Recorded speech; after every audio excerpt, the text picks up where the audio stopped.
Amigos y hermanos, el Señor abra las ventanas celestiales para derramar sobre nosotros lluvias de bendiciones y nos ayude a comprender que cuando estamos seguros que al morir veremos la gloria de Dios, la muerte es un gran deleite. Y ahora, palabras de sabiduría. Hechos 7:22. Y fue enseñado Moisés en toda la sabiduría de los egipcios, y era poderoso en sus palabras y obras. Mis amados amigos y hermanos, una nueva oportunidad para expresar nuestro profundo agradecimiento por su gran fidelidad al compartir con nosotros estos breves minutos de saludable alimento para el alma, rica nutrición para la mente y fresco refrigerio para el espíritu. En la continuidad de nuestro deleitoso recorrido por este interesante capítulo 7 del libro de los Hechos del Espíritu Santo, alimentados por los siempre nutritivos comentarios de Matthew Henry, traducidos y adaptados al castellano por don Francisco La Cueva, hoy nos proponemos avanzar hasta el verso 29. Este magistral y bíblico discurso de Esteban en su gran defensa frente al concilio judío no tiene desperdicios.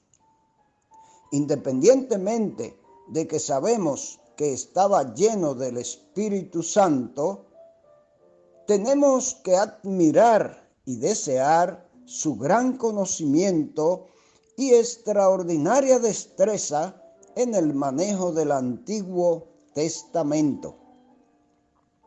Si tomamos en cuenta que él no era judío, sino griego, aunque de sangre judía, también tenemos que admirar su dedicación al estudio y retención de la palabra, y nos imaginamos la influencia de unos parientes apegados a la ley de Dios.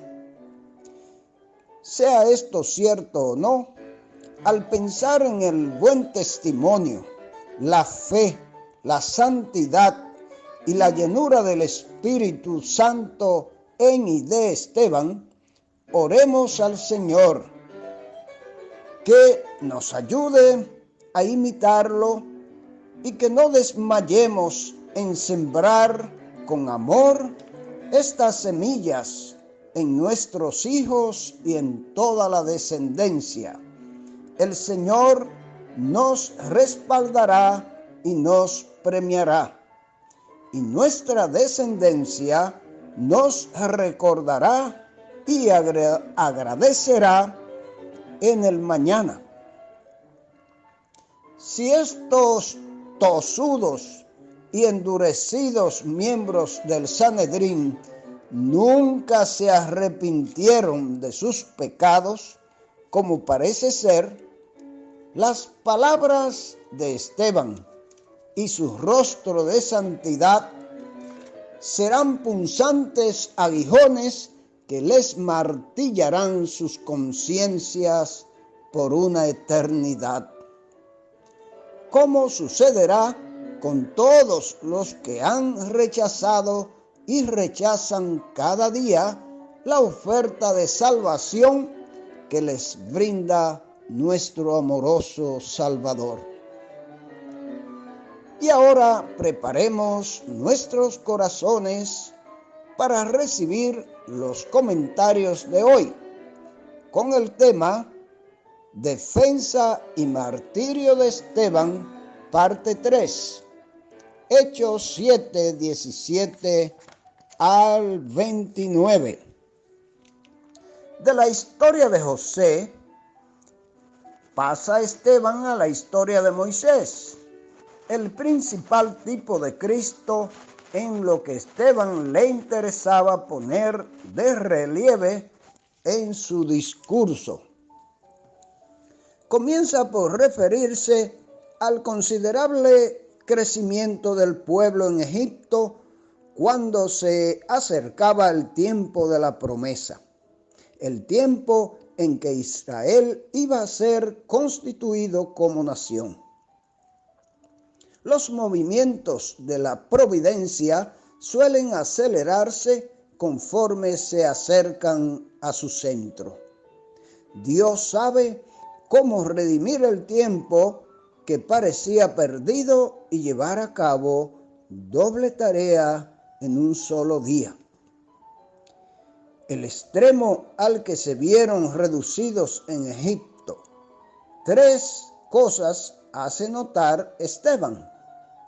La ingratitud de los egipcios, pues se olvidaron pronto de José.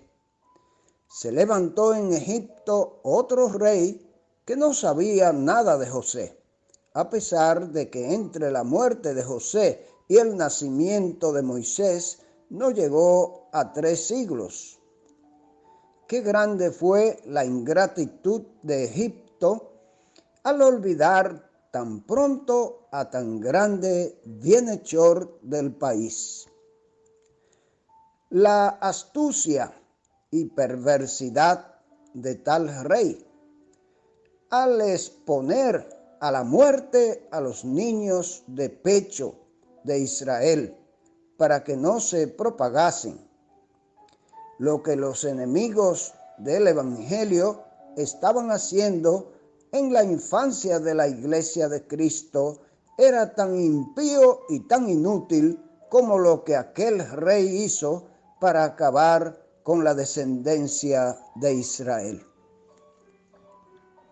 El surgimiento de Moisés como futuro libertador del pueblo en aquel tiempo, cuando más fiera era la persecución del faraón contra los israelitas, nació Moisés, quedando así expuesto al peligro que el edicto real entrañaba.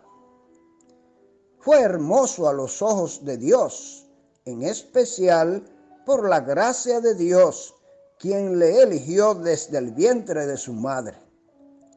Fue preservado por extraordinaria providencia de Dios. Fue criado 3 meses en casa de su padre, nieto de Leví. La providencia lo siguió preservando hasta ponerlo en brazos de la hija de Faraón, que lo crió como a su propio hijo. En el palacio real, Moisés fue instruido en toda sabiduría de los egipcios. Esta sabiduría consistía, dice Leal, en las ciencias ocultas. A pesar de la dificultad que tenía en expresarse, era fuerte e inteligente, poderoso en sus palabras y obras, como lo demostró más adelante. Con esto daba Esteban a entender que tenía de Moisés un concepto tan alto o más como el que ellos pudiesen tener. ¿Cómo trató Moisés de conseguir la liberación de Israel? Pero le despreciaron. Esteban insiste mucho en esto, porque le sirve como de clave para el objeto de su discurso. Cuando Moisés tuvo 40 años, le vino el deseo de visitar a sus hermanos, los hijos de Israel, para ver qué podía hacer por ellos.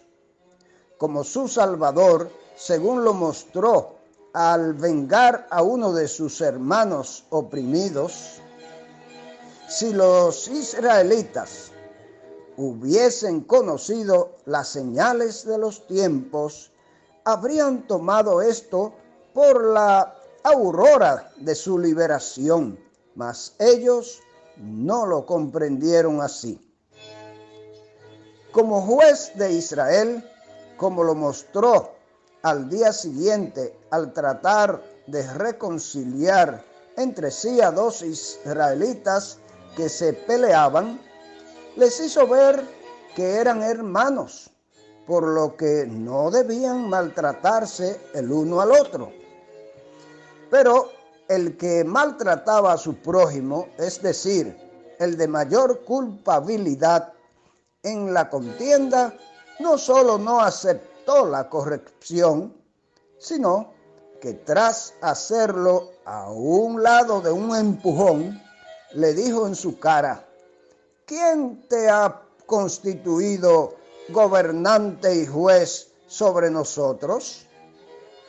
Y para mayor insulto, le echó en cara el servicio que había prestado a Israel al vengar a un israelita maltratado por un egipcio, como si hubiese sido un crimen, cuando era una bandera de desafío contra los egipcios y una bandera de amor y liberación para Israel. Ante esto, Moisés huyó a Madián, donde se estableció como extranjero, se casó y tuvo 2 hijos. ¿Cómo servía esto al propósito de Esteban? Sus jueces le acusaban de blasfemia contra Moisés, pero él les expone las indignidades que sus antepasados habían cometido contra Moisés. En segundo lugar, le perseguían por salir en defensa de Cristo y de su evangelio, pero era el propio Moisés el que de parte de Dios había predicho la venida futura de un profeta a quien habían de escuchar. Cristo, como antaño Moisés, era el príncipe y salvador de Israel, pero ellos les rechazaban como habían rechazado a Moisés sus antepasados. Debían pues temer que Dios los entregase a una esclavitud mayor que la que habían sufrido sus mayores en Egipto. Realmente rechazaron a ese profeta que Moisés había profetizado. Este gran profeta era el Señor Jesucristo. Pero ¿por qué rechazaron a Jesucristo? Como hemos dicho en otras ocasiones, por su ceguera espiritual, porque se apartaron del espíritu de la ley de Dios, se apartaron de la obediencia a la palabra del Señor. De modo que cuando llegó el Señor Jesucristo, no pudieron entender que este era el profeta y salvador que representó Moisés en el pasado para el pueblo de Israel y que él anunció con anticipación. Si nos desviamos de la palabra de Dios, siempre vamos a estar confundidos en cuanto al propósito de Dios con nuestras vidas y en cuanto a la voluntad de Dios. Que el Señor nos ayude a mantenernos apegados a su palabra y a seguir siempre en sus propósitos. Amén.